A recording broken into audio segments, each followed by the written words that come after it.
నీ పగవాడు ఆకలిగొనిన ఎడల వానికి భోజనము పెట్టము. సామెతలు 25:21.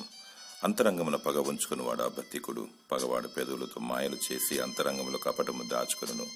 మేలు కోరి స్నేహితుడు గాయములు చేయును. పగవాడు లెక్కలేని ముద్దులు పెట్టును. పగవాడు ఈర్ష్య, ద్వేషం, కక్ష, క్రోధం, ఓర్వలేని తనం కలిగి కీడు చేయువాడు, హాని కల్పించువాడు. నీ పగవాడు నీకు చేసినట్లు నీవు చేయకూడదు. నీవు మాత్రం ప్రేమించాలి, క్షమించాలి, అతని కొరకు ప్రార్థించాలి, మరియు నీ శత్రువును దీవించాలి. నీవు ప్రతీకారం తీసుకొనకూడదు. ప్రభువైన యేసుక్రీస్తు దొంగను క్షమించాడు. ఎంతటి వాడినైనా సరే మనం కూడా క్షమించాలి, హృదయపూర్వకంగా దీవించాలి. నీ పగవాడు ఎక్కడైనా ఎదురుపడినప్పుడు, ఆకలితో ఉన్నప్పుడు, అవసరతలో ఉన్నప్పుడు అక్కర్లు తీర్చాలి. అతని రక్షణ మార్పు కోసం ప్రార్థించాలి. అలాగే దుష్టునికి దూరంగా ఉండాలి.